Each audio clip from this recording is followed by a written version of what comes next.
I've found... Yeah, we got one that's got right. He got moved up here. Brother Hoskins is a controversial man, just like me. That's why I like him. And he's going to teach us. He's got a book table with his book on it. I hope if you don't have a copy, you'll buy it before you leave. But I want you just to tell us whatever's on your heart. Come, and you got time. Leave a little time for questions and answers, okay? Thank you, sir. It's a real pleasure and an honor to be invited to speak here in your pulpit. And I hope I'm not too controversial for you today.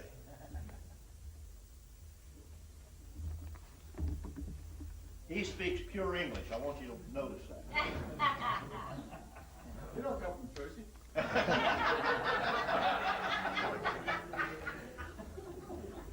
Well, there's a story behind that.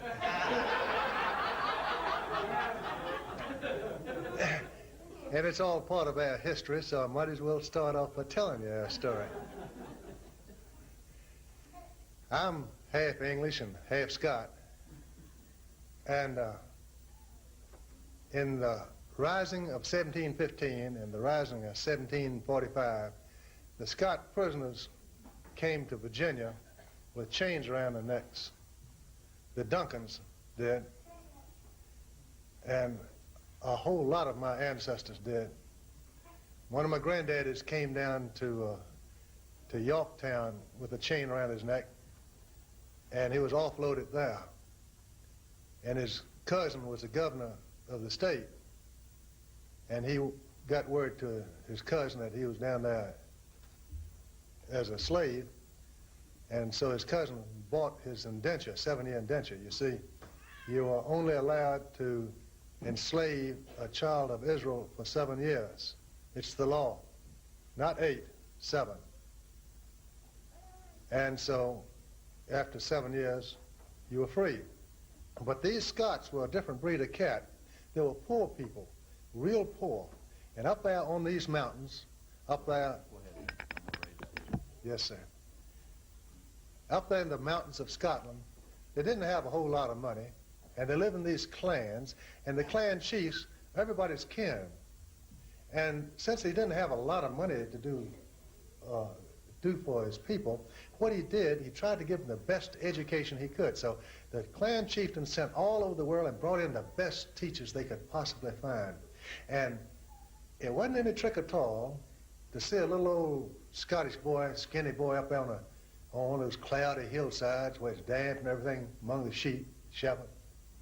He knew his Latin and his Greek and his Hebrew, and he knew geometry and trigonometry. And he wasn't considered unusual at all. He was just the run-of-the-mind Scot. Well, when these people came to Virginia, being treated as slaves, bought, put out in the field to hold cotton right along with the slaves, well, the word got back to the big house where the English plantation owners lived that these Scots were a lot better educated than he was. And right away they brought him in to teach the families of the plantation. Now, y'all don't know about plantations, but I know about plantations. A plantation is not a whole lot different from what you've got out here. It was 1,000 acres, and they had periphery farms, maybe 100, 200 acres, around the big farm, which they call a plantation, a planting of people, not a planting of crops. A planting of people is called a plantation. Now, the periphery farms were usually occupied by cousins and aunts and uncles and third cousins and fourth cousins, and everybody was kin on the plantation as a rule. And they had slaves. They had black slaves on the plantation. Now, all the little farms did those things that the big plantation didn't do. The big plantation specialized in something. Now, these new slaves, indentured servants from Scotland, were put in schools to teach all of these people. On one plantation, you might have 30, 40, 50 people. And they were supposed to send out troops, platoons, in case of war. It was real bad to, see a group of men, shoot them up over there, and happen to be all on one plantation. You'd kill every man on the plantation. So for that reason, I didn't like the idea of taking platoons of the plantations like they did, but that's the way it was done. When the boys went across that field at Gettysburg, and the cannons opened and just cut them down by the hundreds and hundreds and hundreds, you see, there were whole sections without a man left alive. Plantations without a man. There were counties left with hardly a half a dozen men left alive. It was just simply a terrible thing. But they taught these schools, and they taught people like Tom Jefferson and Patrick Henry and George Washington. And you know what they taught them? They taught them Latin and Greek and Hebrew and mathematics and to hate the guts out of the British.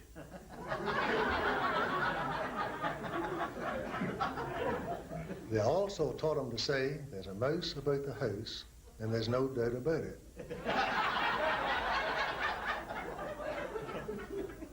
And all these British-hating Virginians said, there's a mouse about the house, and there's no doubt about it. And they learned their lesson real good. And George Washington met Cornwallis down at Yorktown. And George Washington looked him right straight in the eye, and he said, there's a mouse about the house, and there's no doubt about it. And Cornwallis said, there's a mouse about the house, and there's no doubt about it. And boy, it twists my tongue to say that, In Virginia, when you opened your mouth, you spoke your politics. Many a time I've whipped my kids for saying out and house and things like that. It's treasonous. That's what it is. Patriotism, we've got to keep alive. And if every time your child come home from school saying something like that, he's learned from these other, people who've come in from outside. If you whip them real good, they'll learn to talk right, and keep their politics right from now on. Now, I was brought up in a Baptist church, and I grew up in a God-fearing family. We had Bible reading every day, and we had prayers every day. But I participated in the prayers and listened to the Bible reading because I had to. I went off to school, and my college professor was a missionary in China, and he was also an atheist. And he taught me everything in the Bible, all these miracles. He taught me that those miracles and everything were just natural occurrences. Jonah really wasn't swallowed by a whale, and Jesus really didn't feed 5,000 people. Everybody brought a little extra lunch and shared it. That's what it really was, you see. And being a dumb kid, what was I to believe other than what my instructors, who are older and wiser than I, taught me? So I believed them. And later on, I went up to Richmond, Virginia, and got in politics. And all my friends were atheists. And so I became an atheist too. I studied all the atheist material, and I was even offered a job writing for an atheist newspaper. I was offered to take the whole thing over. And I really believed it. I believed that the problem with America were these Christians. Man, every bit of trouble I could see, the Christian ministers were right at the bottom of it. And I'm quite serious. They were. And I know that was so in Virginia in the 50s. And boy, I can remember going by Thomas Road Baptist Church, and I spit every time I did. And I said, boy, if we could just lock these doors up, this land would simmer down, and things would be peaceful again. I'm doing that for a purpose. These atheist people, many of them are quite sincere. Sincerely wrong, but they're quite sincere. And you're not going to get to them by reviling them and hold them up to ridicule. You're going to have to talk to them in a language they understand. Most of you are not qualified to do it, but some of you are, and those people who are ought to do it. Now, I got called up in the service. I was a stockbroker. I went to New York, got my training in New York with old Francis I. DuPont and Company. That's one of the oldest names on the street, one of the most respected names on the street. And I got to know my way around Wall Street right well. Lived over in Brooklyn, and that was an experience.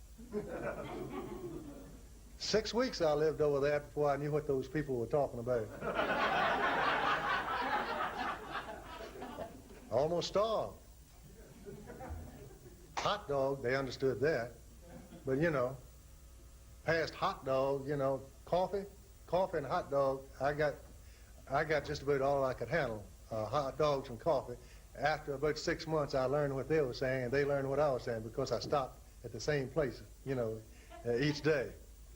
Well, and they asked me, finally I understood what they were saying. They said, why don't you get something besides hot dogs and coffee? I tried to. I came back to Lynchburg, Virginia, and I went to work. Married a girl. That's an interesting story.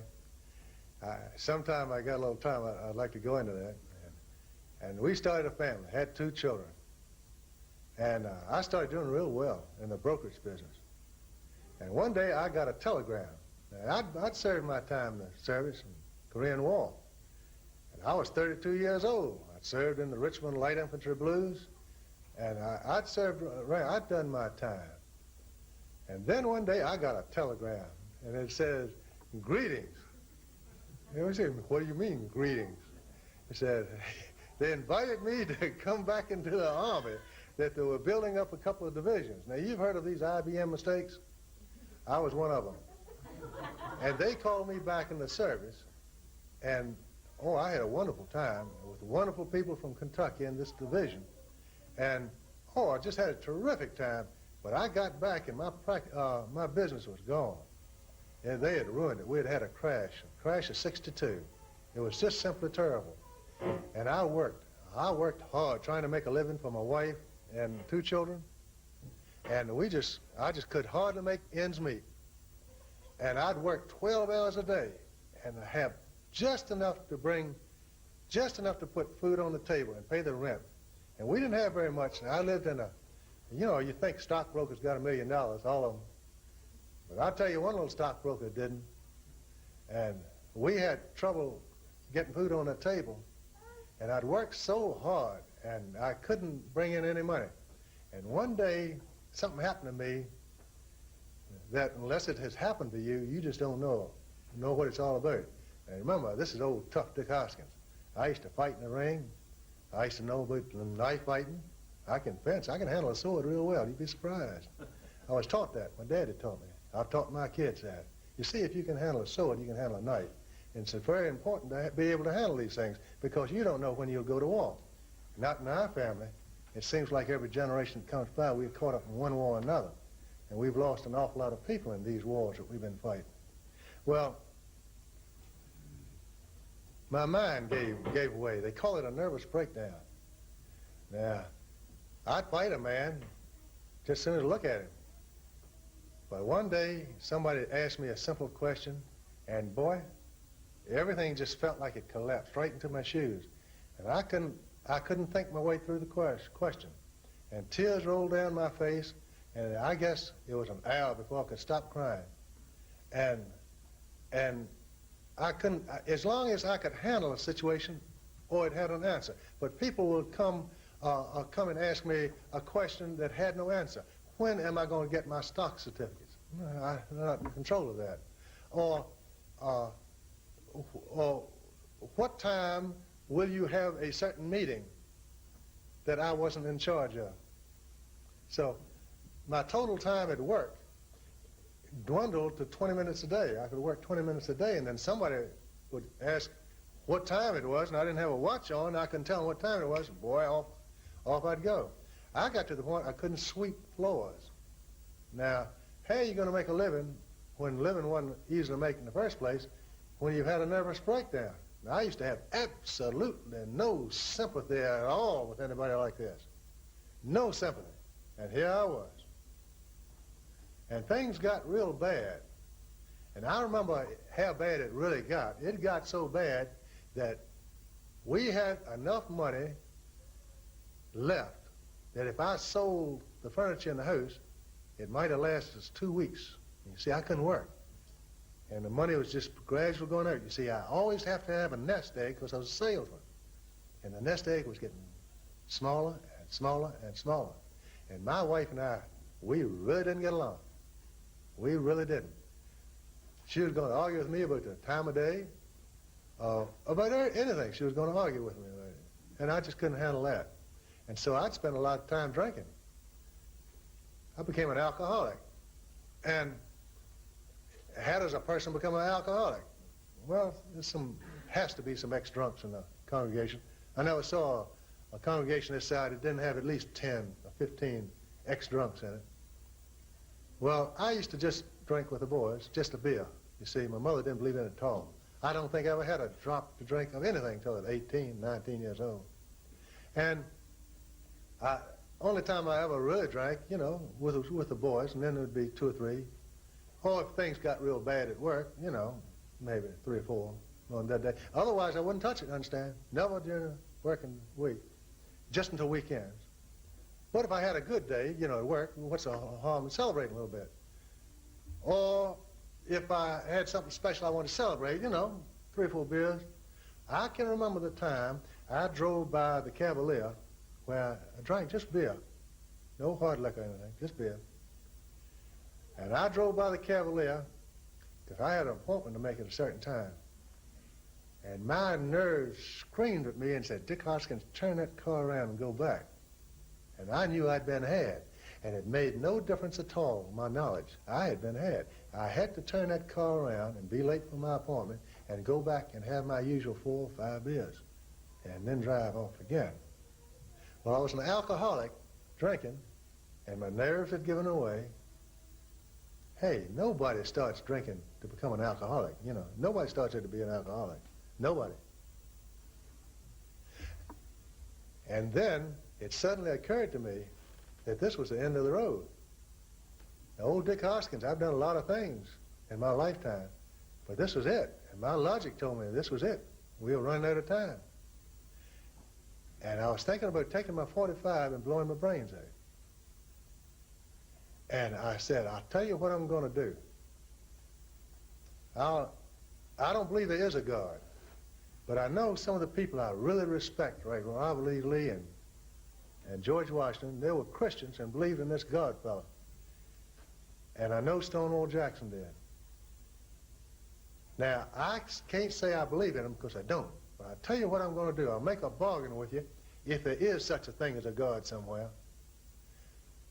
I'll study and I'll try to believe in you.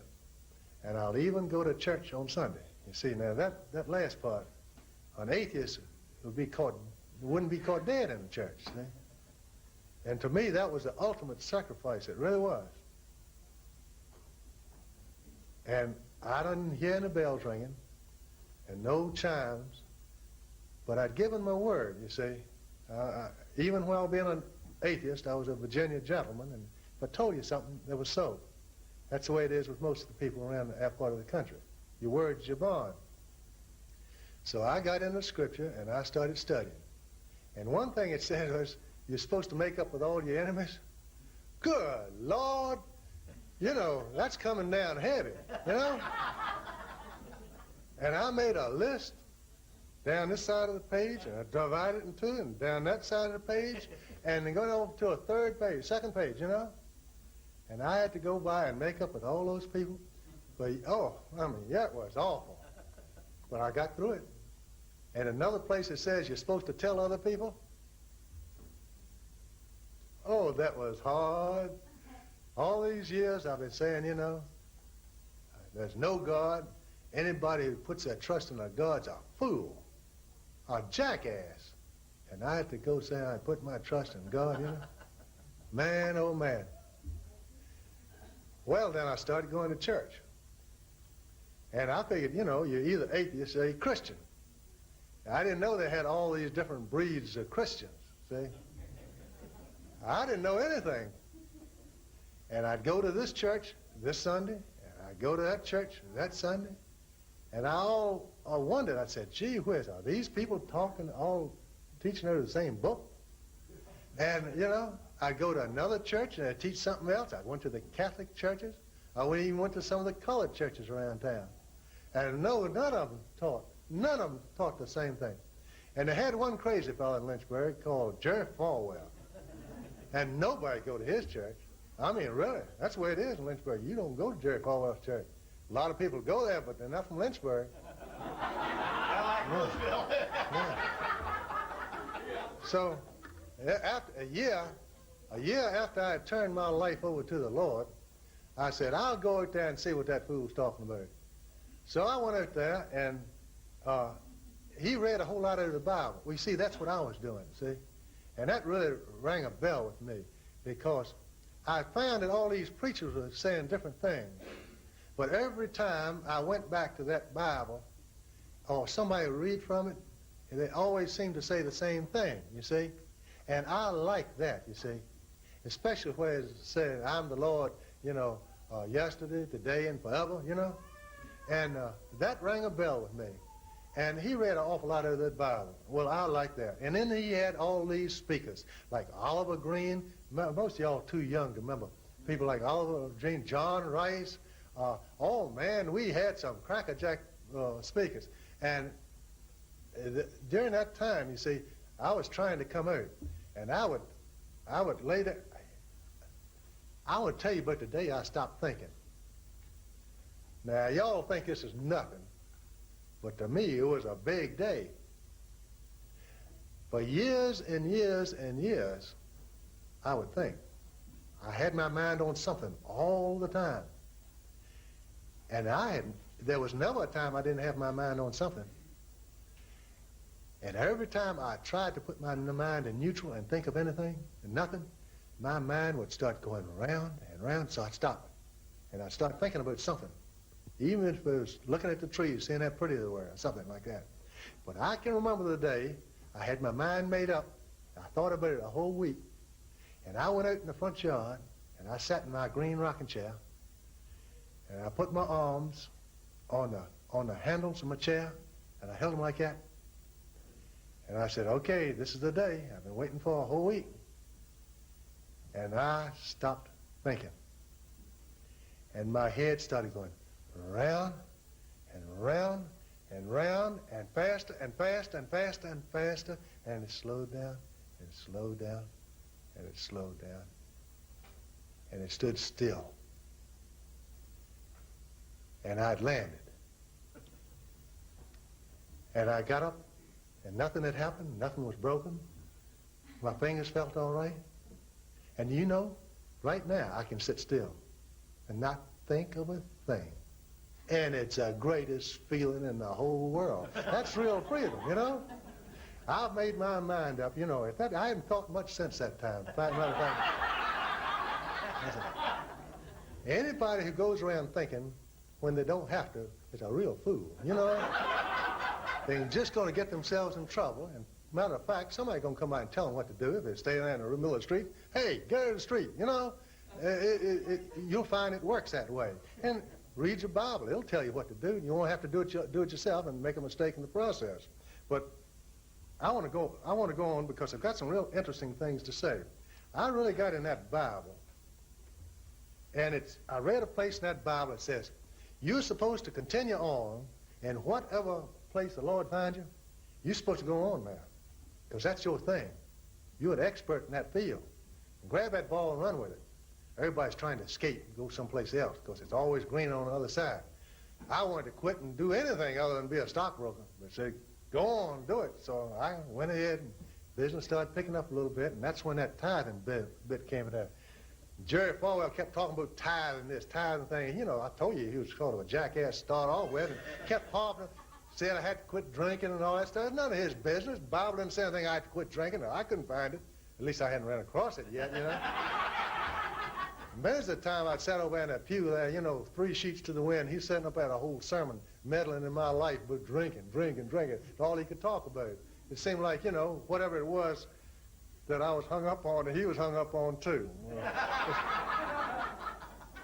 Well, finally, I quit drinking. And hey, let me tell you, that was a day.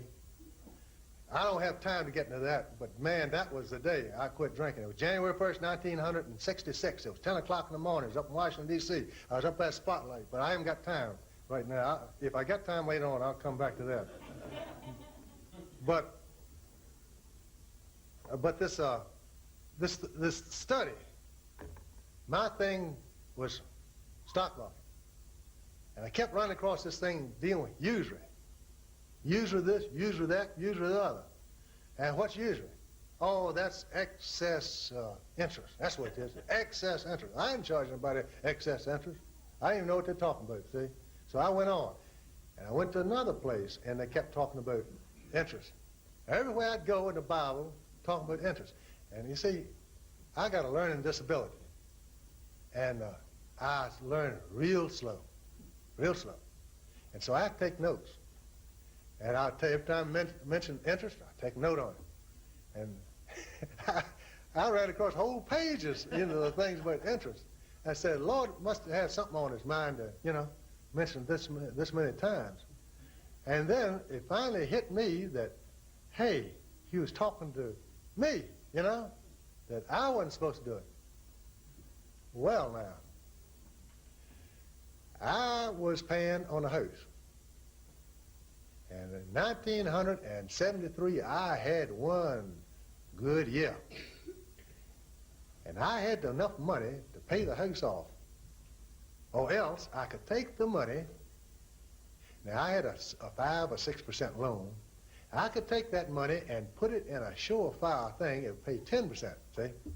Now, I was getting 10%, and I was paying 5%, and I could sneak off that 5%, you know, in between. And that sounded like a real good business. That's what everybody advised me to do, see? It said anybody would pay off a 5% loan, or 6%, or whatever it was, it's crazy. But I went ahead and paid it off, see? And if I hadn't paid it off, that guaranteed investment of mine that couldn't fail later went down to 30 cents on the dollar. And I wouldn't have been able to pay the house off, you see? Well, well, that wasn't until later. And I was all hung up on this interest thing because, you see, when you're a stockbroker, you sell an awful lot of bonds. I was selling in several millions of dollars worth of bonds a year, which was a substantial part of my income. And to quit that would be you know, man, it would really hit me in the pocketbook. So I called up Jerry. I said, Jerry, I said, I got something real important to talk to you about. He said, okay, Dick, he said, I'll come on down to the office. So he came on down to the office, and I said, Jerry, yeah, this is what the Bible says about usury. And I quoted all that thing. I said, the Bible really mean what it's talking about here? He said, absolutely. He says, the Bible means exactly what it says. I said, well, by George, that means I won't be able to sell bonds. I'll have to charge my, you know, change my way of living and everything. He says, you know, he just shrugged his shoulders. And I thanked him kindly, and he went on back to church. Well, now, I went up to Spotlight. We had a convention up there in Washington. I got up there and told him, hey, usurers are bad. I'm not going to buy any more bonds for you. I'm not going to sell any more bonds for you.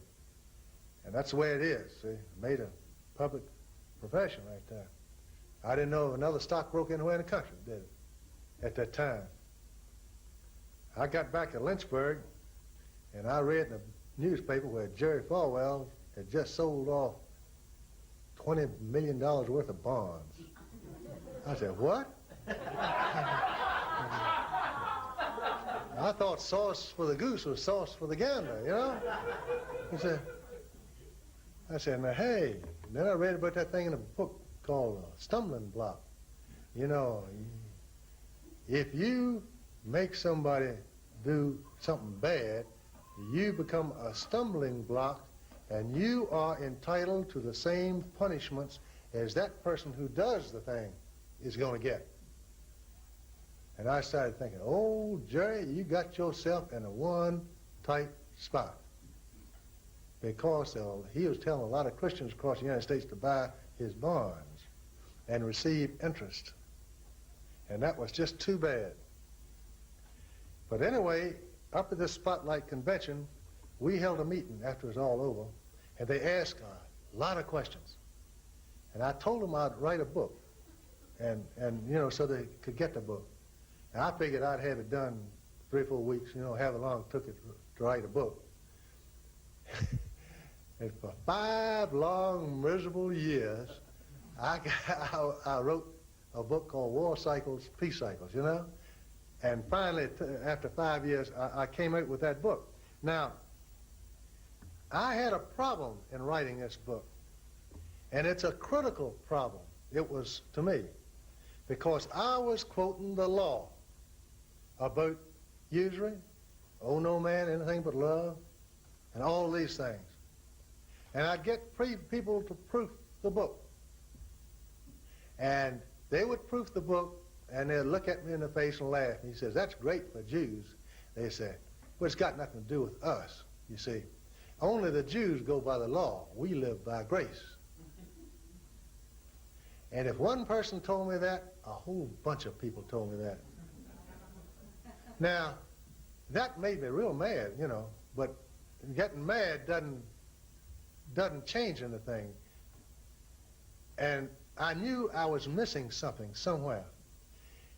Why was I supposed to do something, and I felt I really had to do the thing the Bible said do, if I didn't have to do it? Now, that didn't make sense, did it? Somehow or another, I had to get the laws of the Bible down to Dick Hoskins. Well, I sat down with one preacher, and he said, hey, Dick, now what it is this. He says, all the Jews, all the Israelites, they just vanished. See, they just went away, went up in the mountain, all died out. And he says, all the benefits were inherited by the church. He says, now we get all the benefits Israel was promised by God. See? And I went home and thought about that. I'm a real slow thinker, and it takes me a long time to get through it. But I looked through that, and I looked at my concordance about the church, and I couldn't find a whole lot written about the church. And I sure couldn't find out anything about all the commandments and all the promises being handed over to a church. So that didn't hold water. And then the Jews told me that we got all the promises, see? And y'all don't have to do anything. We're supposed to do it. And then I started thinking about that.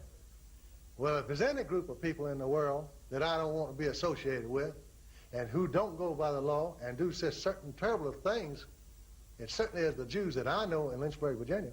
Lots of them are good people. Lots of them are fine people. But most of them don't go by the rules. But lying, a whole bunch of things they don't go by. And they certainly don't worship our Lord and Master. And the Bible calls anybody who doesn't worship our Lord and Master an Antichrist. And the Lord would choose an Antichrist to be his people. And that didn't make sense. And I was in a quandary, you see, because I was going to tell the people of the United States, hey, y'all screwing up. Y'all got to go by these laws. And they were going to come back to me and they say, why? And there I was stuck. And I was stuck for over a year on that one point. And a group asked me up there to Richmond, Virginia, to talk to them about economics. Church group. They call themselves the New Beginnings, so from someplace in North Carolina. I never heard of them before. I said, sure. I used to be a Gideon. Wherever they asked me to go, man, I'd go. So I went up there to Richmond, and we had 2 or 3 days of economic talks. And I'll tell you, one of the most interesting groups I've ever talked to in my life. And they just seemed real eager to understand. And after it was all over, we sat and talked around a table. And one of these guys said, hey, Dick, don't you understand? I says, understand what? He says, understand how I mentioned the fact that I couldn't connect the laws, with the people today. He says, if we were Israel, then everything would fit together. Then you would have a ladder straight from the laws, right straight down to us. I said, yeah, but the Jews of Israel, I said, prove it to me. And you know they couldn't prove anything to me? They just made a statement like that and then back it up by Scripture. And that kind of makes me mad, because I sure don't like somebody tell me something's in the Bible, you know, that's not in the Bible. Because they've been doing that to me for a long time. I noticed that all these different churches, each one would say something, you know, and lots of times I caught them like this thing called the rapture. Everybody's going to be raptured up to heaven, you know. And I believe that. And I went around as a Gideon to all these churches all over the state of Virginia, and I told them that, you know, the Lord's going to come into heaven, and he's going to say two words, come hither, and all you are going to be caught up with him in the skies, you see. And then 7 years of tribulation is going to sweep over the world, see. And I did that for years until one little old lady in one little old church came up to me. She says, Mr. Hoskins? I said, yes, ma'am. Show that to me in the Bible, will you please? And I said, yes, ma'am. And I looked and I said, ma'am, I can't find it right now, but I'll write you a letter as soon as I locate it. And I went home and looked and looked and looked. And then I went to some other people, some other preachers, and they couldn't show it to me. And I had to write that lady a letter and say, ma'am, I'm sorry. Just disregard what I say until I can find it in the Bible, and then I'll write you another letter. She's still waiting for my second letter. Now, I went back. These people gave me a whole raft of information. And I read it. I read everything. It takes me a long time. And I studied that information for 1 solid year before I could bring myself to believe it. Because I'm a slow reader. It takes me a long time to make my mind up. But this I ran across. The Bible says that Israel was to lose all trace of her lineage. And that happens to be Isaiah 42:16, 19, Hosea 1:9. It's 8 or 10 times. All right.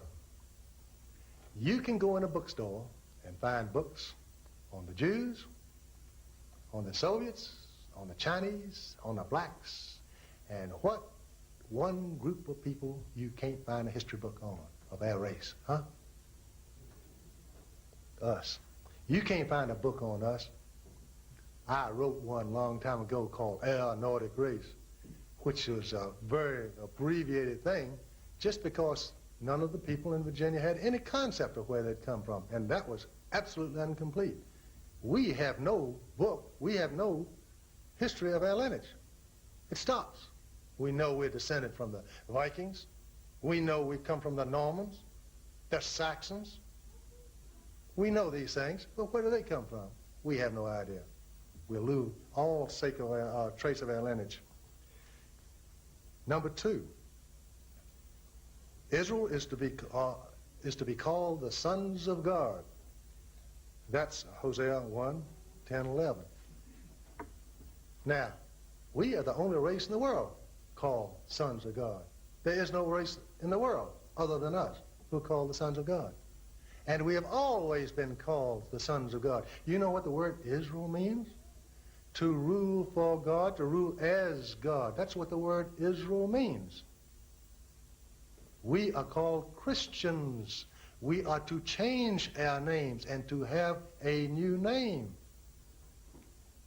Now you see, the reason I'm bringing that up, in the mouth of 2 witnesses shall a matter be established. It should only take 2 witnesses to convince a man of anything. True witnesses. But I ran across 60, 70, and 80 witnesses during this year. Israel is to have a new name.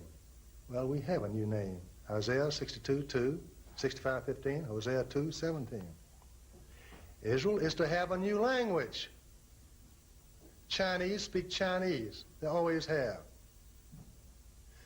The Jews speak Yiddish and Hebrew. We have a new language.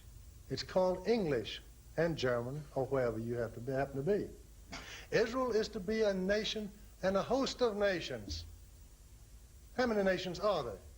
Well, we've got the United States, Canada, England, Scotland, Germany, Norway, Denmark, Sweden, South Africa, Australia, New Zealand. We are host nations, and many nations. All of us look alike. All of us the same people, wherever they are. We got different languages, different accents. I say a mouse about the house, and you say a mouse about the house, so what?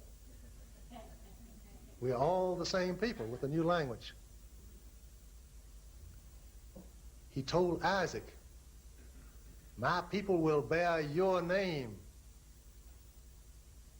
We bear Isaac's name. We are Isaac's sons. Saxons. We are Saxons. Our fathers were Saxons.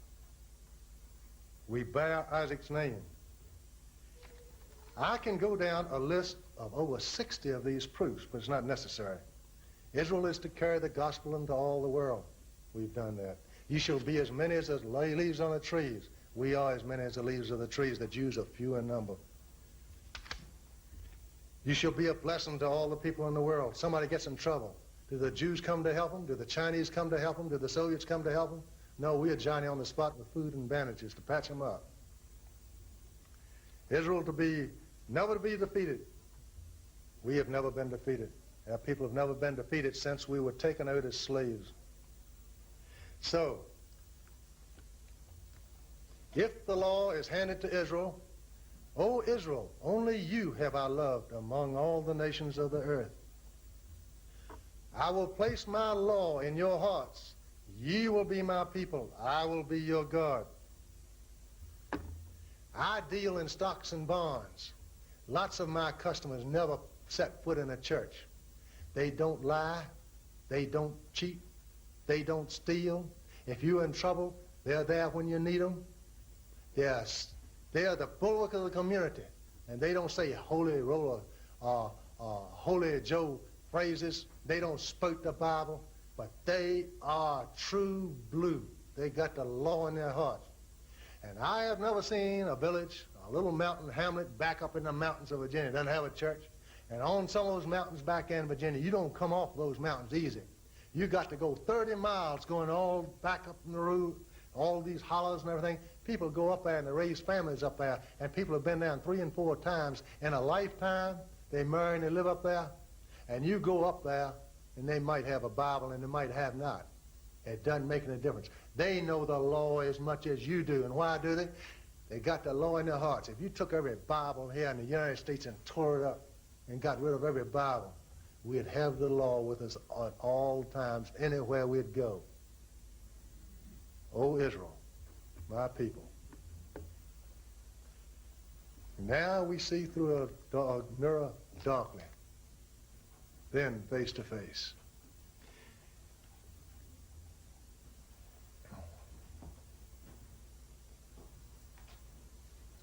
Now,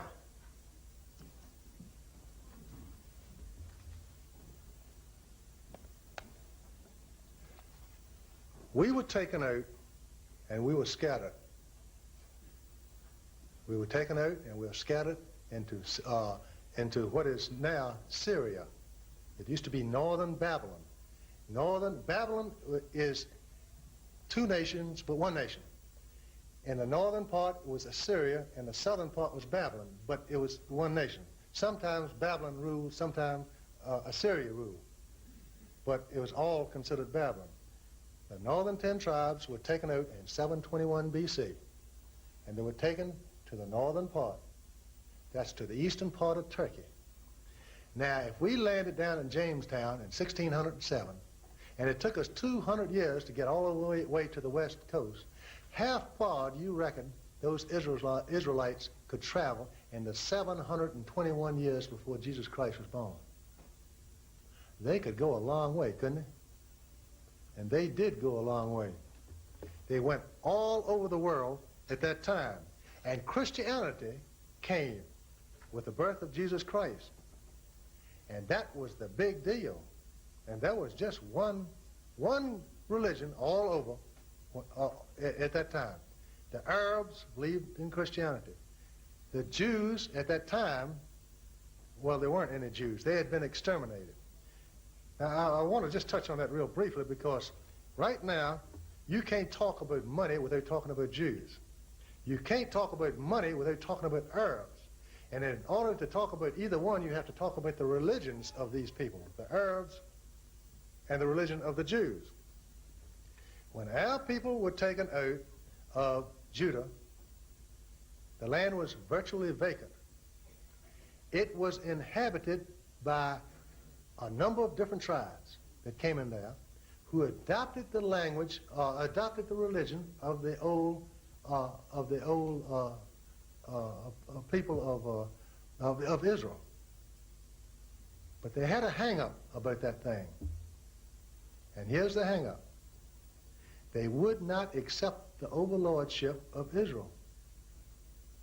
And if they would not accept the overlordship of Israel, they could not go by the laws as handed down.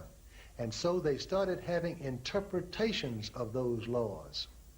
Now the Jews say that they go by the books of the Old Testament. That's true, they do. But not exactly. What they do is they go by the interpretations of the books of the Old Testament. And that's a far cry from going according to the law. Because by the time it goes through the fifth or sixth interpretation, it really doesn't come out the way it was put in at all. For instance, the Jews, in their Talmud, in one school, it says don't charge interest at all. Another Jewish school says you can charge interest, but only to strangers, and to them we're strangers.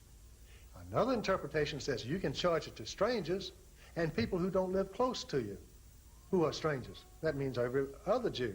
So there are Jews who go by one school, and Jews who go by another school, and Jews who go by another school.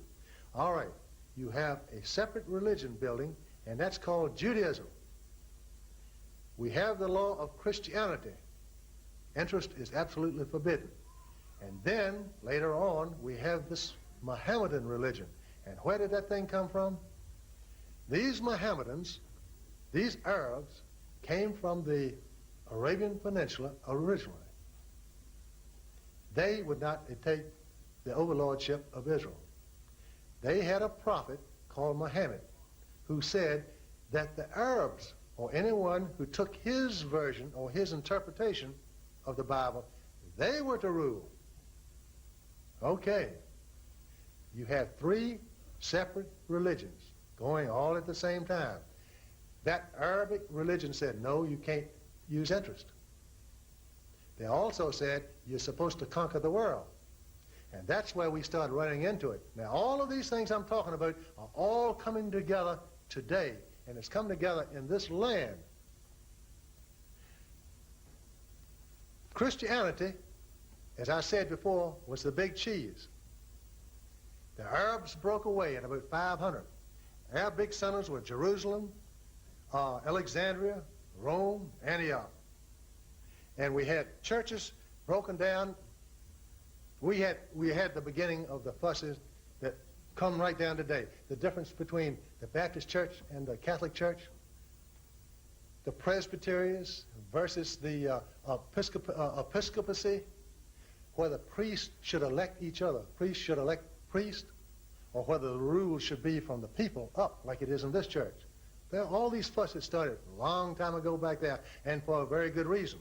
But while we were just tending our little school and paying attention to our own things, out of the Arabian Peninsula, these people who believed in the Koran, the way, they felt strongly enough in this thing to die for it. And they came out in something like 5 years' time. They had conquered the whole Near East, including the Holy Land. Then they went right straight to Egypt and conquered that in no time at all. The great country of Egypt, how could that happen?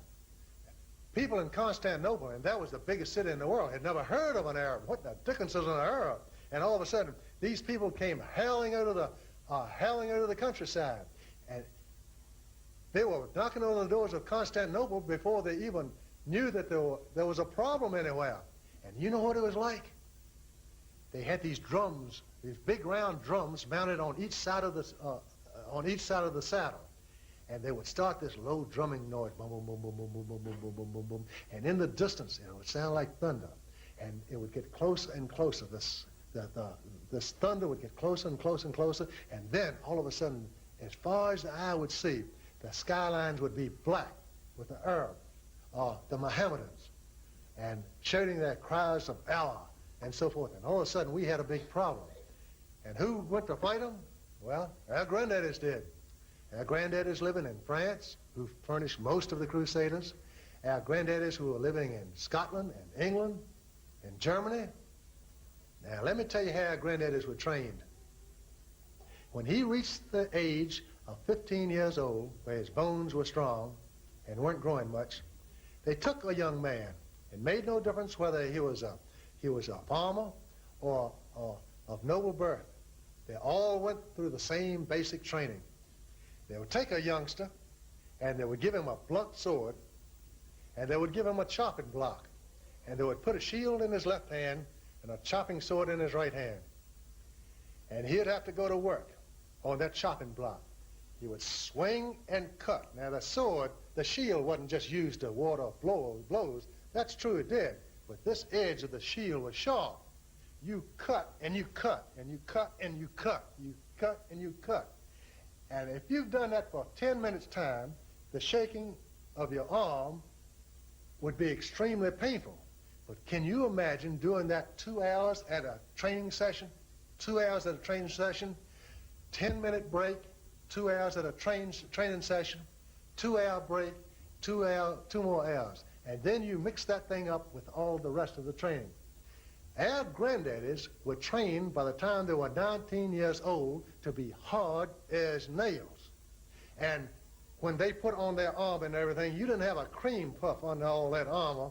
You had somebody who could cause you a great deal of trouble if you made him mad. Now, we didn't have ordinary horses. In the old days in Virginia, we used to have a breed of horse called Percheron. Any of y'all remember seeing that breed of horse? Oh, some of you do. That was the horse that we rode. That's the horse. We had a big horse to take all the armor and the weight of a man. And then the horse was trained. The horse was trained for warfare. He was trained to rear and strike. The horseshoes were sharpened and they jutted out that far in front of the hooves. If you were just as dead whether you were hit by a sword or a lance or the horse's hoof. You were just as dead. And when you ran into a line of knights backed by men-at-arms with the long spears, you had a problem. You really had a problem. A man-at-arms wasn't the least a bit afraid of a man on horseback. He could take a bow. Now, I've seen this done in the museum up in New York. He could take one of those bows with a flat point on a arrow, and he could take that thing and he could pull that bow back. And you know this armor plate, by the way, you can't make armor any place in the United States today that was any better than the armor they made in that day and time, and it cost you an arm and a leg to have it made. Do you know that arrow would go through one side and out the other? I've seen it done in the museum up in New York. And you get too close to a man with a bow and arrow, he'd just sit there and look at you, you know? And you'd get too close to him, he'd nail you. And that was it, you see. And the rest of the time, he had one of these long spears. And one of these long spears was nothing more than a razor-sharp knife on the end of a stick. And you get close enough, where you didn't have an armor, and he could cut you wide open. So you didn't get too close to one of the men-at-arms, because he was an extremely dangerous man. Now, who was better, the knight or the man-at-arms? That's a foolish question. Both of them were absolutely necessary. The men-at-arms, the bowmen, the men-at-arms, and the knight. The knights were the tanks. They went forward and could crush anything in their way. Now, how did that happen when we went down to fight the Arabs? I'm bringing this up because the Arabs have not forgotten this. And they can tell you each of these battles that I'm telling you about. And they can tell you the outcome. And, frankly, they hate our guts for it to this very day. We said we owned the Holy Land because of the laws given to our grandfathers, Abraham, Isaac, and Jacob. That land was ours forever, and we were to possess it. We had the right to it. They, too, as descendants of Abraham. You see, they are our cousins. They are our blood cousins. They too say, we have a title to the land. And they will stand on it, and they will die for it, and they did. And I'll bring that up just to mention the fact that in the Battle of Hazor in 1125, 2,000 Saracens were killed in one battle. They came forward, and they were magnificent fighters. And we lost 24 knights. 24. They couldn't believe the fact that men could stand up all day long and swing a sword like this, all day long, from the time the sun came up and the battle opened until the end of the day. Can you imagine? All day long. The men were killed, the lines just shortened, and the fighting went on. And the bodies built up in front so that you had to back off so you'd have enough room to swing at the people when they would get in.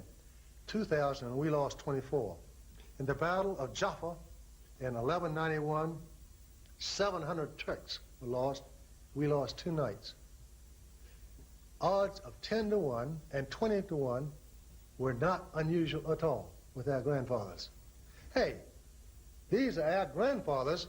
We are their sons. Whatever our grandfathers did, we are their sons. We can do the same. It's extremely important that we know what our fathers have done before. We may be called on to emulate their deeds in the future. We don't know what the future is going to hold, especially in these days. The Crusades, we had 3 groups. The Templars, they wore red. They had red crosses on a white background. We had the Teutonic Knights. The Teutonic Knights had a black cross. Then we had the Hospitallers. The Hospitallers, they had a white cross on a black group. And these groups were very, very powerful. Now, I'm bringing this up for a reason. The Templars became the bankers of the West. And why? Every Western land had a temple. London had a temple. Paris had a temple. All the major cities had temples.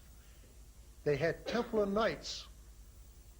And when the merchants and people wanted to transport money from one place to another, they would entrust it to a knight. And the knight would take it there because they were absolutely incorruptible. And you could be sure that they would do what they said they were going to do. What they would do is you took 10 pounds gold to the London temple. The man would take a receipt. He would go to the Paris temple, deposit the receipt, and anybody could pick up the receipt anytime at all and take 10 pounds from the Paris temple. And it worked remarkably well. All the transaction of money in that day was done by IOUs, or just receipts, or warehouse receipts, or whatever. That's how it was done. People didn't carry gold around with them very often. They had enough for their business purposes, but all the big chains they kept in warehouse receipts or IOUs in their pockets. Now, these bankers did not charge interest. None of the banks in this period of time charged interest. Now we're getting into some real interesting things. And this has been one of the downfalls of the church through the years. The Catholic Church told people in the past that when they died, they went into purgatory. And the only way you can get out of purgatory is get the priest to pay for you. And the only pray for you. And the only way you can get the priest to pray for you is to pay him. And to make, if you've done a lot of bad things, it might take a couple of 100 years of praying to get you out of this purgatory place. And that cost a whole lot of money, see? So people would leave their estates to the Catholic Church. So over a period of time, guess who owned most of the land in France and in England and in Europe?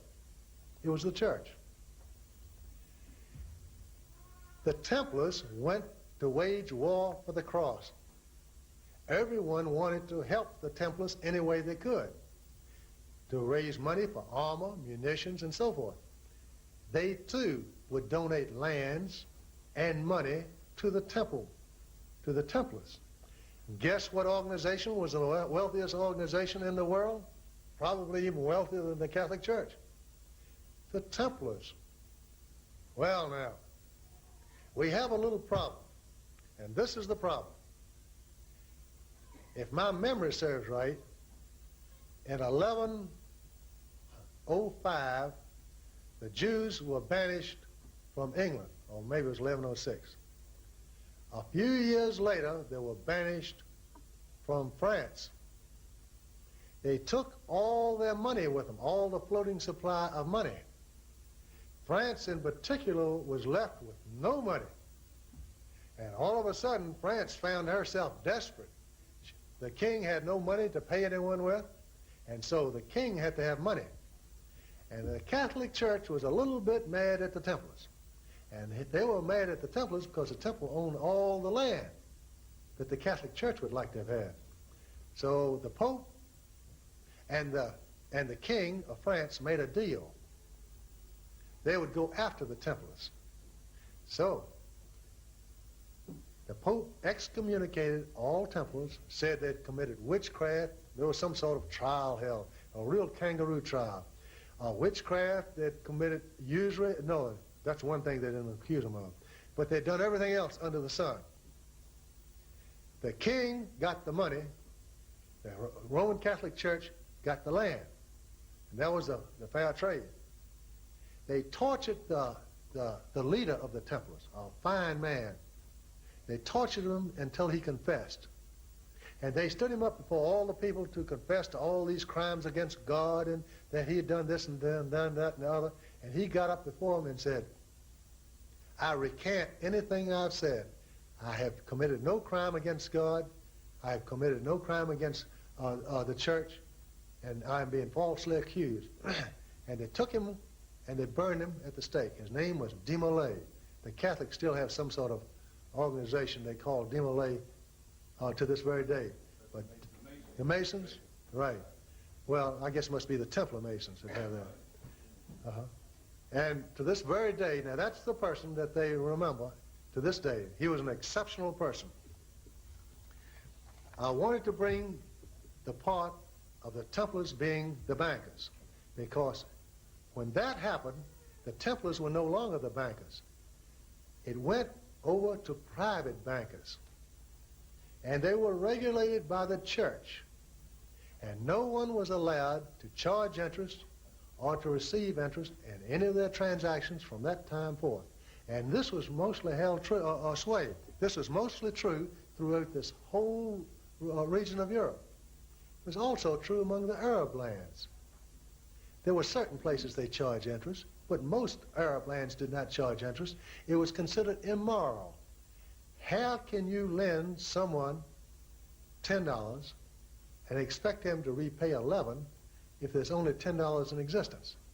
You see, it was considered fraudulent and an act of fraud by both the Arabs and the Christians. Now, I'm going to cut some of these things quite short indeed, but I do want to put this thing, bring this out. The only groups during that period of time lending at interest were the Jewish banks. And most of the Jewish banks had been relegated because they were not allowed in Europe.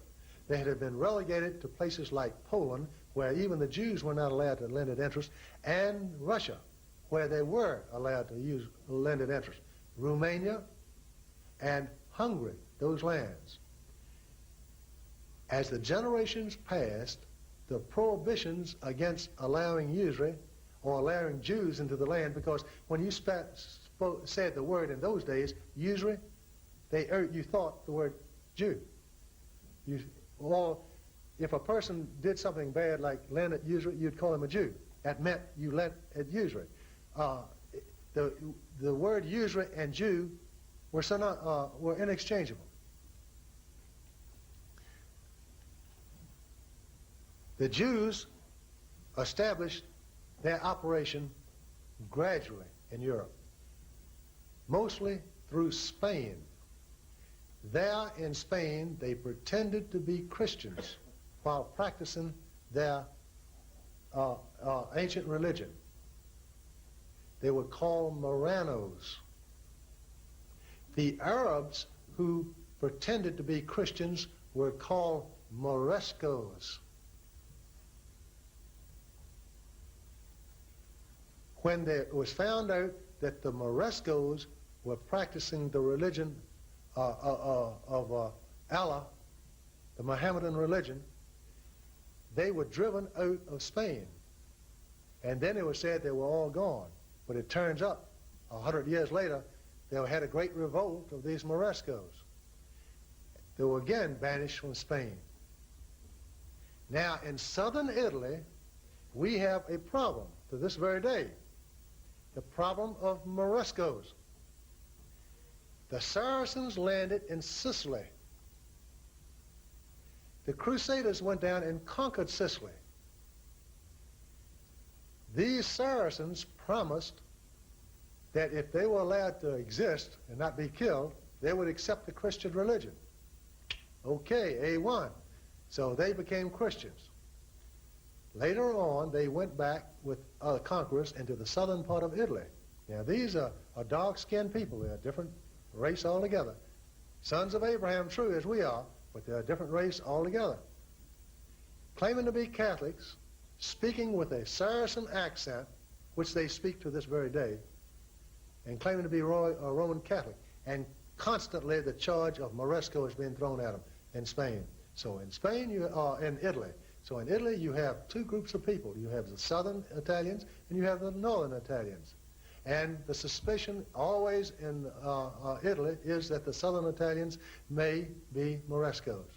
In Spain, the Moranos came out into the open. And when they did, it was all over. They banished them. They banished them to Holland, which was a possession of Spain. From Holland, they went to England under Oliver Cromwell, and they set up usury banks, including the Bank of England, which they took over at a later date. And usury was back in England. They later went to South America, and from South America, they spread right straight up into the Caribbean and into the United States. These are the Moranos, Morescos. Remember those names because you're going to be dealing with them again in the future. Now, I wanted to touch real briefly on the effects of usury in our country. Usury allows credit to come into existence. At this time, worldwide, we have $22 in IOUs coming due for each $1 in the M1 money supply. So you can see people are going to be caught short in due time. It's always the case. Now, if you look real carefully at this war cycles, peace cycles, you'll notice these lines going up and down, up and down, up and down. These are prices of commodities. Now, you happen to be in a farming region, you ought to be very, very interested in these things. Everything follows commodities in due time. It starts right here in 1775. Things were so bad in the United States that anything was preferable to what was going on then. Prices went up with the wars that were fought and ended at Waterloo, and that was the end of the first cycle. And in 1814.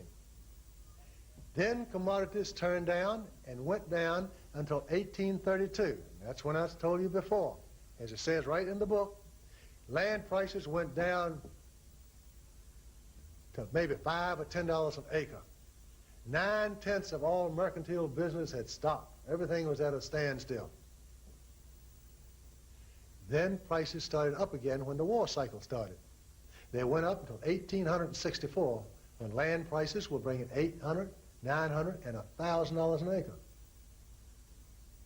Gold went from $20.67 to $287 an ounce in less than a couple of years, just like that. Commodities then started down when the wars were over until 1896. And then at Kelly's Ford, my grandfather couldn't even sell a farm at any price. Land was trading at prime land at 50 cents an acre. How would you like to buy 1,000 acres at 50 cents an acre? You think you could take it? Who knows, you know. It may happen again just that way. It went up in value from that time till 1920. Remember, the First World War, that savage war. In 1920, the land values peaked out again. Land was selling in farmland, and Virginia was selling $800, $900 an acre. Once again, it went down in value.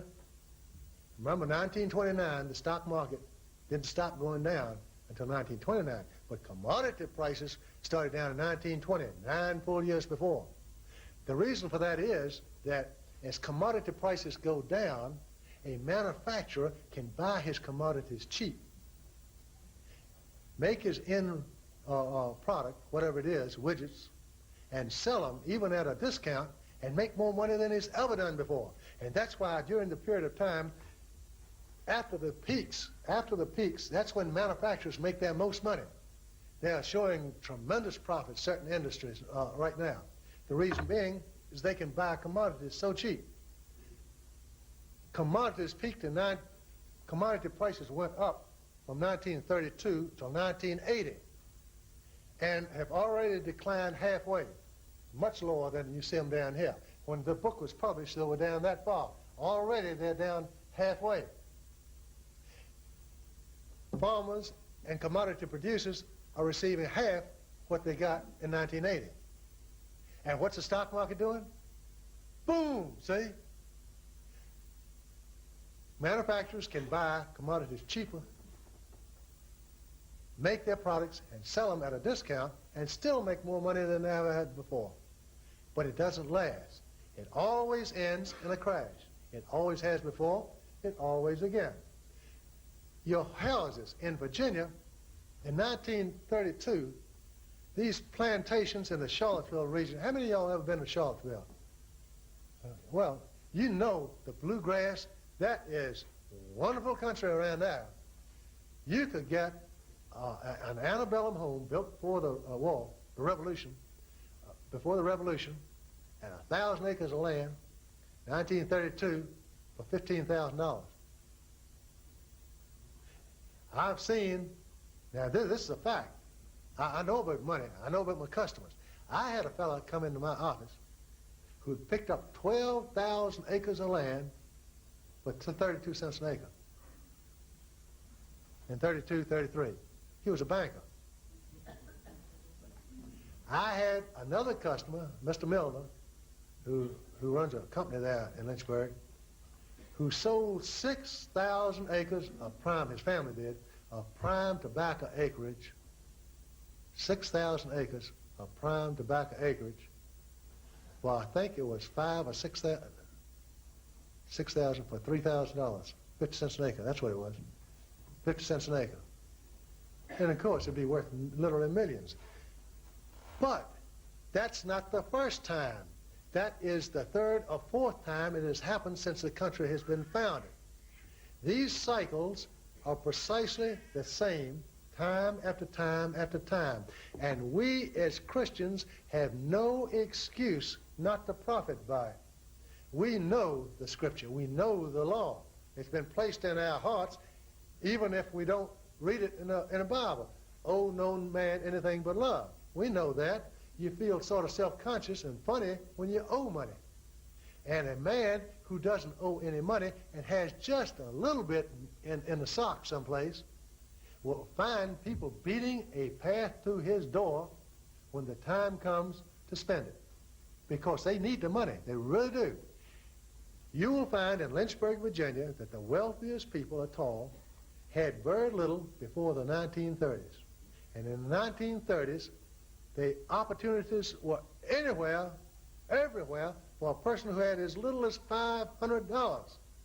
And if you had $500 or $1,000, you could buy a big portion or a percentage of a corporation or a company and do quite well. I've done a study on companies and what they owed. In 1927 and 1928, very few companies at all owed any money. Very few companies at all. Those that didn't make it. I don't know of any that owed any money that made it during the 1930s. Craddock Terry in Lynchburg, Virginia was the second largest shoe company in the whole wide world. It owned factories all the way across the United States. And it didn't go broke until 1939. It took them all that time, but it finally caught up with them. And now it's just another little small shoe company. All the stockholders lost all their money. The banks ended up owning the company. Or the people who owned the banks ended up owning the company, because banks cannot own real estate of this sort or invest in real estate in our system. That makes them turn it over to the people who own stock in the banks. That's how that works. In Britain, it's not so. Banks can invest in corporations, but not here in the United States. Now, I want to go ahead and open it up, because I know you've got your own particular questions about this own particular locale that you might want to ask. So I see in the hands for any questions right now. Yes, sir. I'm concerned in your talk here regarding the cost of that land that was bought for 32 cents an acre, Yes, sir. etc. I can remember in Montana, and I know what 32 is like, I can remember people couldn't afford the taxes on that land. Yes, sir. That's a point I'd like to have you clear up. Did the taxes come down when you buy land? No, sir. No, sir. Okay, now, hey, that's a crackerjack good question. That's really good. We forget that thing.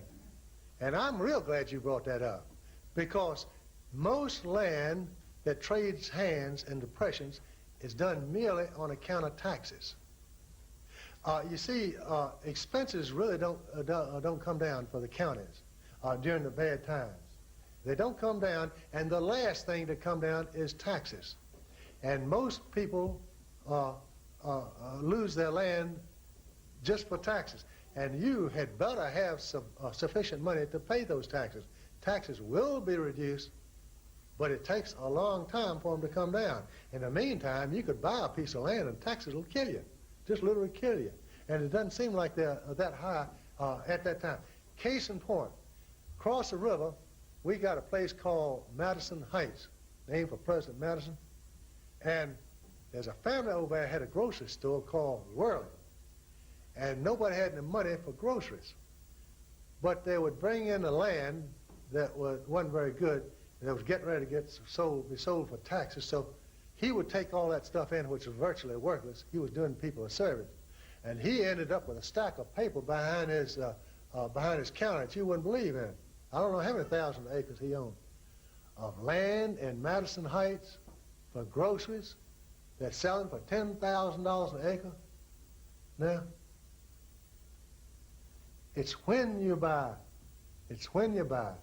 And just because you don't have a house, look, I got 2 daughters, and they're married to boys that are going to have a house like everybody else, see? And I told them, I said, look, you save up $10,000 and look at any house here in Lynchburg, Virginia, and you just wait until it gets down to your price. And it'll come down to your price in due time. And you'll be the only person around that has the $10,000. Now look, I know who's got money in town and who doesn't. And just because a man drives a big Mercedes up and down the street, and just because he lives in a big house up there, and just because he goes to that country club, and he goes off to Florida, and he goes off to Las Vegas, that don't mean diddly squat. I'll tell you, he might be in hock right up to his neck and be going to the doggone cleaners tomorrow. And I've seen it happen. One of my good friends owned a trucking company. And he was young, see. I think he was running 15 trucks. And he said, I said, son, the Bible said, good Christian boy, see, good Christian boy. He gonna do it his way, though. He's not gonna go by the law. He's gonna do it his way. I said, come out of debt. Owe no man anything but love. And he said, oh, I'm gonna do it. You know, he did it. He came out of debt, and his accountant said, hey, what in the world have you done? Where are all these deductions? I don't have any interest deductions. I don't have anything. Do you know what taxes you're going to pay this year? You've done the dumbest thing in the world. He said, all right. He went out and bought 15 trucks. He had a business he couldn't lose in. He had guaranteed milk rates. And that in Virginia, that's something. You can't lose a milk rate in Virginia. He did. He lost them. He lost all 30 trucks. And now he's driving one truck. You know who's driving it? He is. From a millionaire to nothing. Nothing. And his wife does all the bookwork. No counter. She does it on the kitchen table. She's not cut out for it, but she does it now, see? And he won't call me anymore. He won't phone me anymore, and I guess I'm not his friend anymore. I didn't tell him I told you so. It just worked out the way I told him it was going to work out. Yes, sir. When you're talking about money during these hard times with what we got now, are you talking about hard money like silver or gold, or are you just talking about currency? Talking about money? Okay, now, you see, I run into this all the time. I told you I don't think much, and I'm not kidding. Now, if you're going to explain something new to me, you're going to be talking a long time, see? Now, if it has worked before, and you can show me where it has worked before, then I'm all ears. I'm eager to hear it, see? I'm one of these guys, I hate to walk across a minefield. You know, I like to see somebody go first, you know? Now, I'll step right directly in his steps going across that minefield, and if he made it, I can bet you I'll make it, see? Or at least I'll stand a whole lot better chance of making it, see? But I hate to be the first one to go across that field. Or I hate for somebody to come to me and say, hey, Dick, you ought to go across that minefield because I think you can make it, you know? That scares me. All right, now let's get right down to it. Let's say I got myself 1 peso piece right there, see? And I go up at a grocery store to buy some groceries, and I say, hey, son, that thing right there is worth $300. I said, I want $300 worth of groceries. And how far do you think I'm going to get? It's going to take me maybe half a day to make an agreement with that fella, you see? And I'm not real sure he's going to take it even then, see, because he got to turn around and sell it. Now, that's a fact, you see. Now, don't get me wrong, because I think everybody ought to have a little silver, see? Because if everything comes loose at the seams, it's a store of value. And a store of value is good. If you could bail up a house and shrink it down to that size and stick it in your pocket, that'd be a store of value. The banks in the old days used to have it. They used to take a house and shrink it down to a little piece of paper. And the Bank of Amsterdam used to stamp it and say, that house is worth 10,000 pounds. We guarantee it. Now, that is money.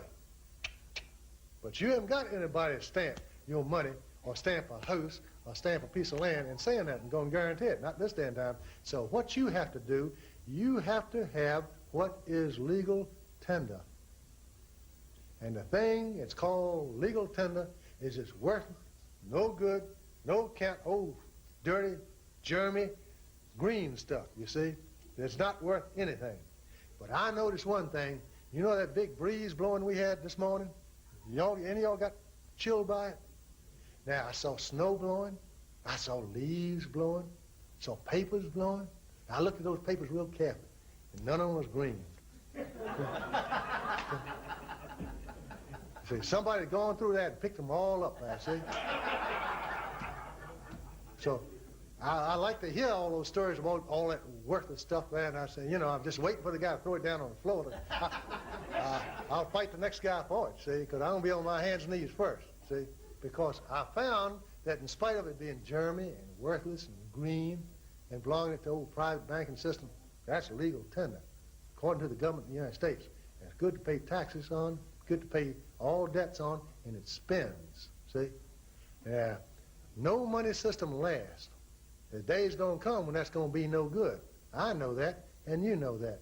The day's going to come we're going to have another money system. I know that, and you know that.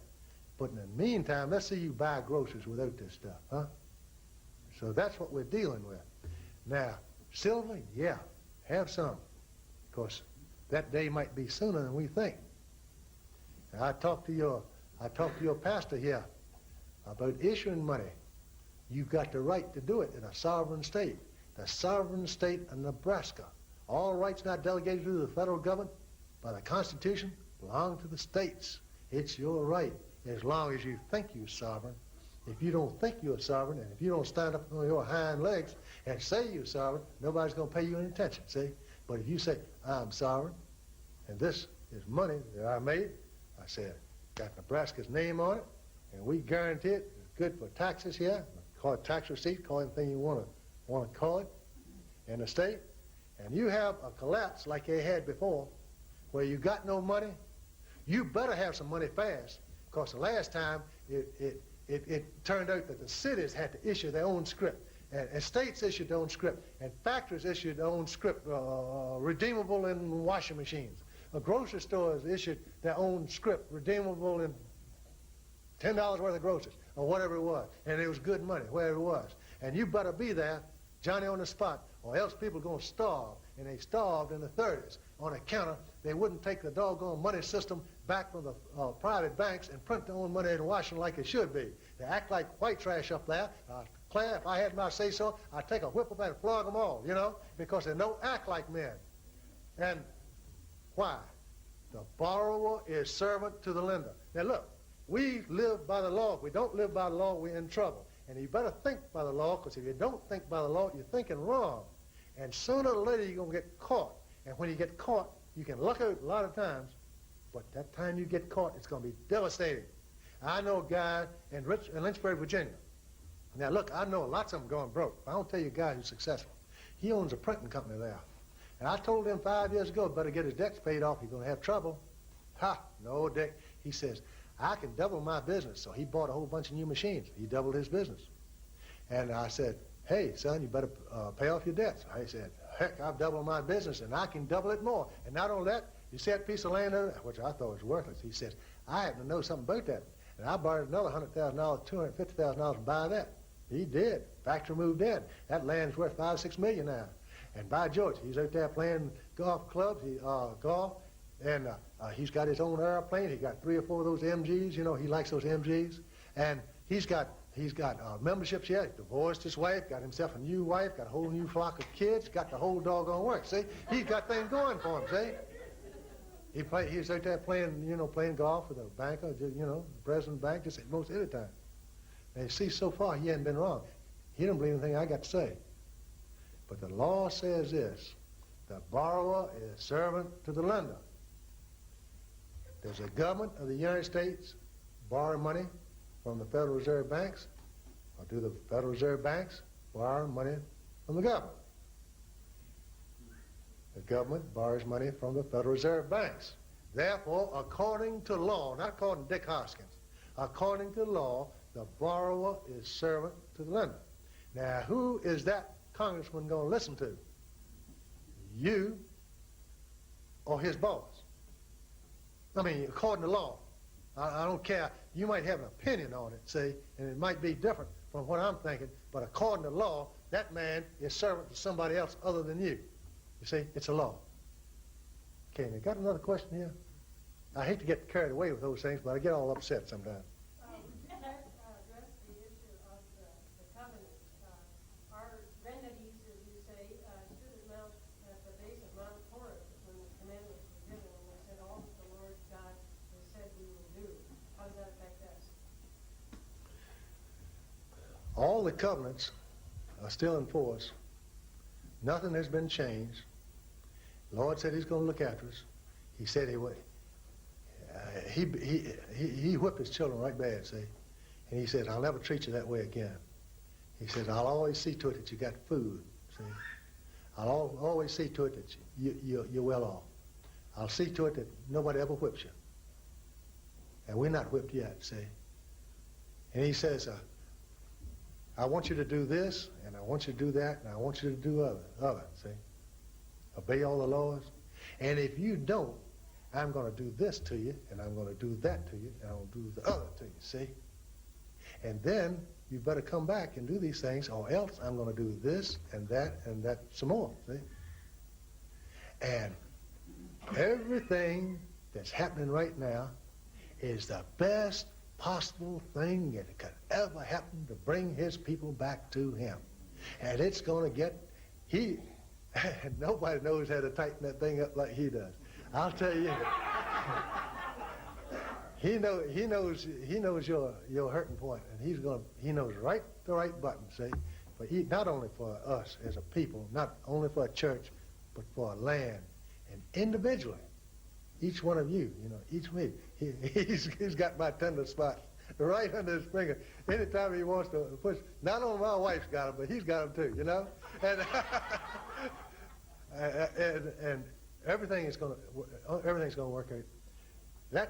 That patriotic meeting over there, now they call on the name of the Lord. Now, I've been to patriotic meetings now since the 50s. That's going on 35, 40 years, you know. They never called on the name of the Lord. They always get a preach up, say the prayer, they got the blessing, and off we go, you know. We're going to do it, see? Okay. Each one of the speakers called on the name of the Lord, see?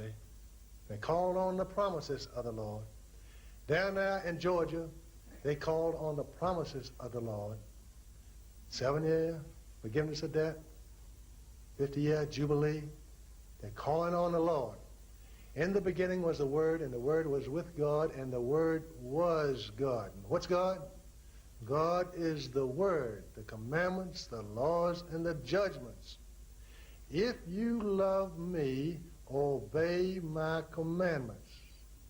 Now, this love thing, loving God is not huggy, kissy, kissy, and all that stuff, you know. If you love me, obey my commandments. And this thing, I love God, go and do anything you want, that's for the birds.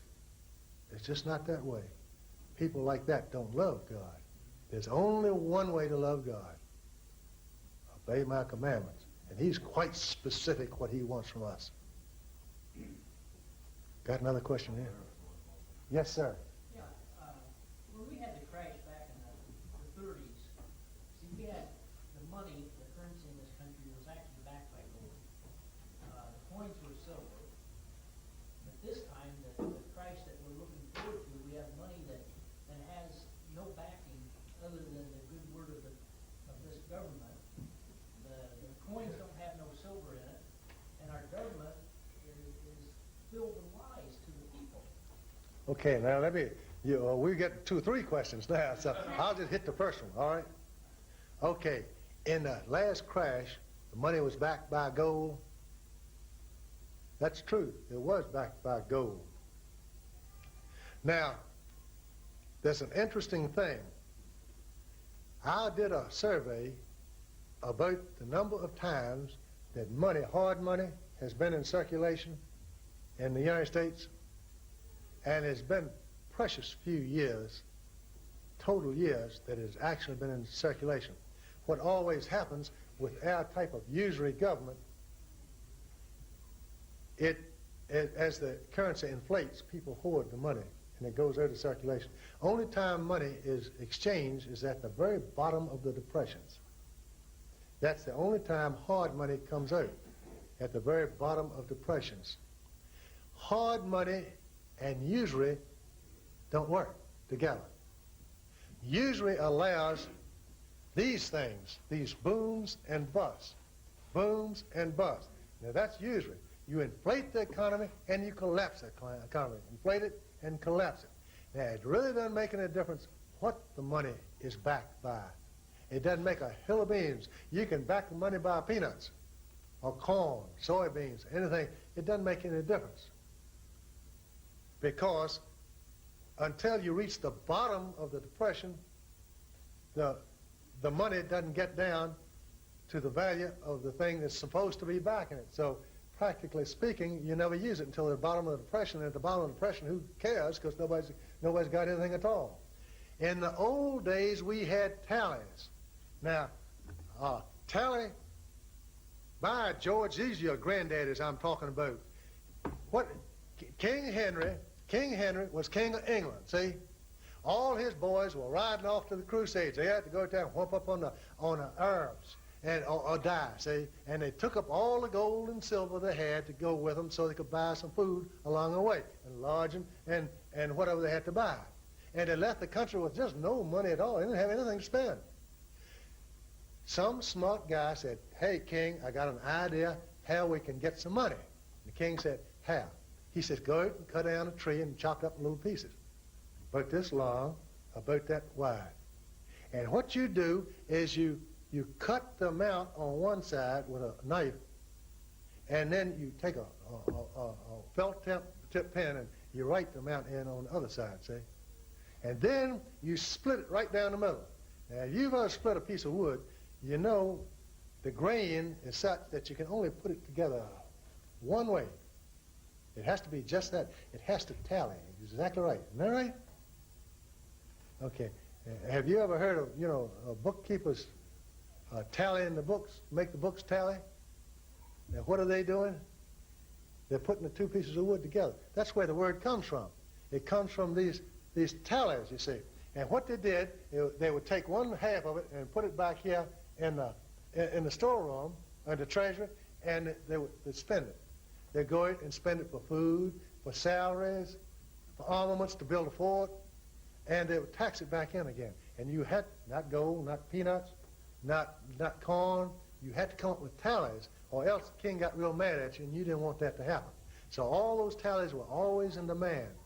And you never had inflation because he taxed all the excess tallies out of circulation, see? And if prices got too low now, he'd build a bridge and pay for it in tallies, Or he'd put some people to work doing something, and he'd get more tallies in circulation, or he'd stop all taxation. And, you wouldn't, and not spend any tallies in the circulation, and all the prices would remain the same. You can adjust it that way.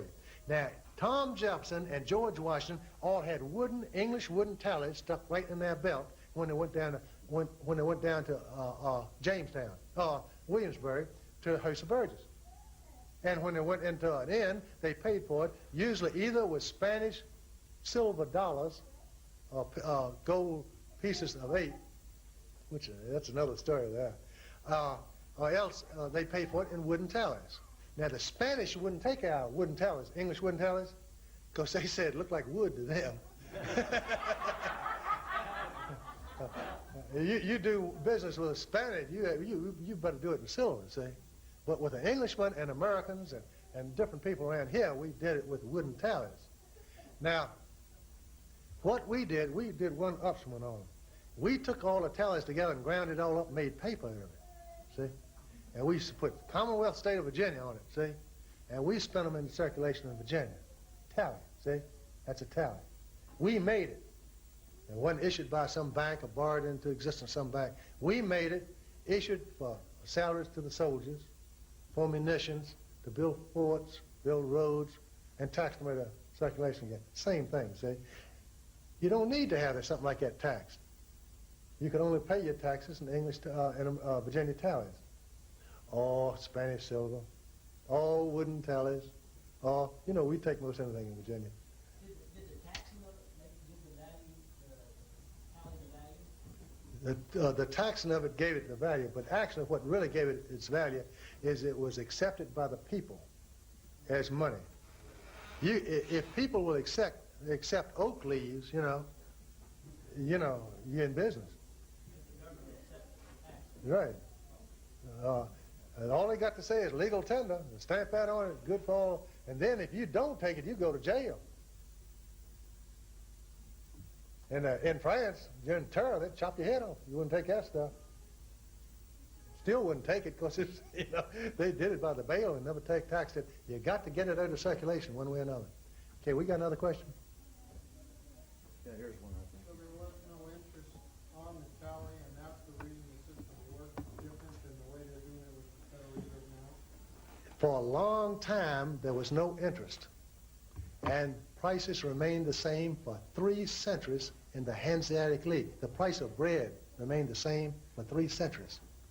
They also had no interest, you see.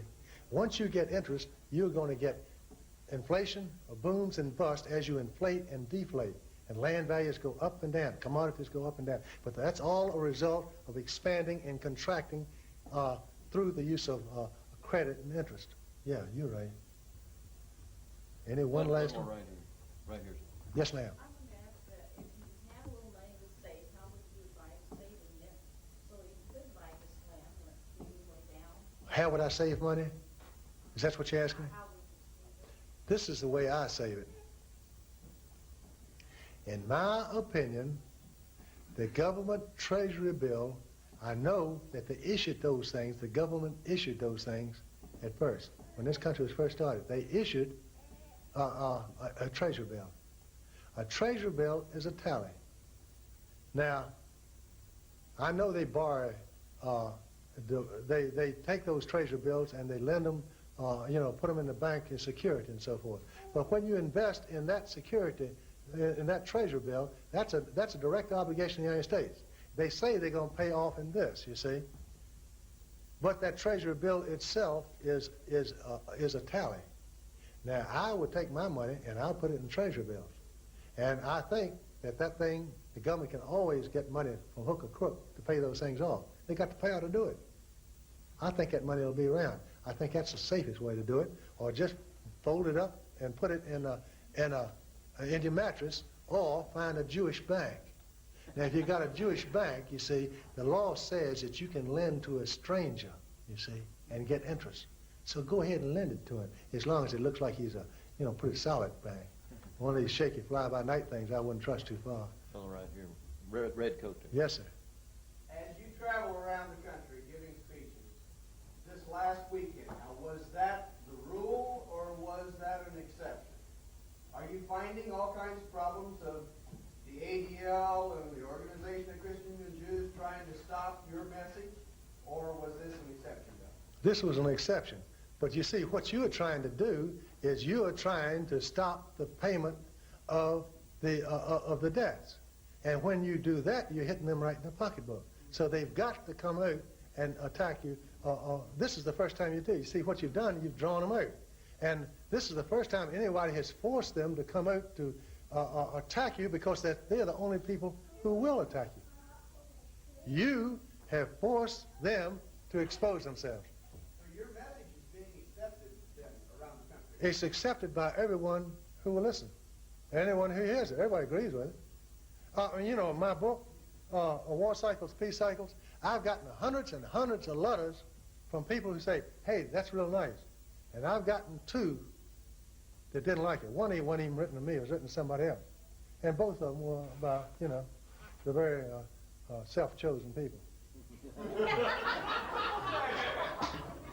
think we've all clarified that for the last 5 years, Treasury bills have not been issued as paper. In other words, they do not print your name on them and issue them to you, only bonds and notes. Right. No, not since the first of the year. You're wrong. You're to date. Yeah. They do not issue treasury bills, notes, and bonds because people use them as money. And so they just stopped it. They don't issue them anymore. So when you buy a treasury bill, you have your name on a list someplace, and that's it. Unless you've got Federal Reserve notes in your pocket. Yes, sir. Is there some kind of track record then that we can find in the historical record where you have a situation like you got now in this country and a disinvestment into another country, like for instance, Spain had dealt in gold and silver because they had a lot of it. So was there a lot of disinvestment in the Italians into that when the British decided that they were going to be aggressive? Spain's a special situation. The king of Spain borrowed money from the bankers, and they got the hooks into them. See, all the gold and all the silver that came from the new land, and it came by the shipload. They almost had to take shovels, and throw it. Can you imagine? It wasn't half enough to pay the debts. You see, it wasn't half enough, and their agreement. Now, they had tallies in Seville and places like that, but their agreement was with the king to furnish him payment in gold and silver. And there was all the miners, all the mines, all the millions and billions of dollars was not sufficient to pay it off faster than it mounted through interest. You can't do it. Let's take one more back here in the back over on Yes, this sir. side. With our biblical laws and just weights and measures, why would Christians want to use the Federal Reserve notes if they are not of just weights and measures? They might not be of just weights and measures, but let me tell you this. I used to work prisoners in the Army, and my job was that you work right here. And I say, if you step over that line, I'll kill you. And I had them come right up that line, look me right in the eye, and get ready to step over there, and I reach over and raise that flap with my pistol, and I pull it out. And if they done it, I'd have done it, see? And they didn't. Now, you use it. You use Federal Reserve notes because you got to eat. You're forced to use them. Unjust weights and measures, but that's the only way you're going to live in this country. I don't like it. You don't like it, but you got to eat. You got to stay alive. So you do what they tell you to do, as long as you got to. And if time comes, we can change things, we're going to change it. And I don't know another answer to it. All right. Thank you. Let's give him a hand. Here's your glasses.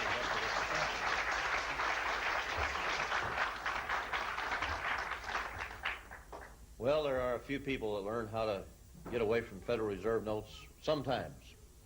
And that's, if you don't have a copy of his book, it's on the table. I liked his book very much. I recommend it. He and I may not agree totally on T-bills, but at least that's his advice. He's an expert in the field. And I've never said that everybody ever came through this pulpit, we always agreed 100% on everything. I'm sure nobody agrees with me on everything. But I agree with him on a lot of things. And at least he's got the historical research in the cycles. And you're predicting the next cycle is going to end about 1988 to 1992. That should be the bottom of it. Yeah. So if you want to find out what's going to happen in 1988 to 1992, according to the predictions of this man, you just need to look at that book. I think he's pretty accurate. I think that it's very possible. And then you need to take his advice. At least he can prove that the down cycles and the up cycles, he can prove what the commodities are going to do, what the housing and land's going to do. And you need, right now is the worst time in the world to buy a house, for instance.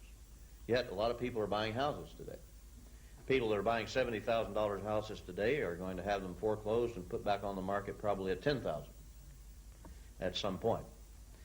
So if you own a house, you better get it paid for. And that's the best thing to do. All right, let's stand, please. Thank you for coming. Remember, in 2 weeks, on the 9th, we're going to have Mr. Mickey Alcorn from Dallas, Texas, here in the afternoon. And he's going to talk about the offshore contractual company arrangement. And if you're interested in that kind of thing and the hearing his view of the American economy today, well, I advise you to be here. All right. Seems like I'm forgetting something, but I guess I'm not. Brother Cass, why don't you lead us in a word of prayer?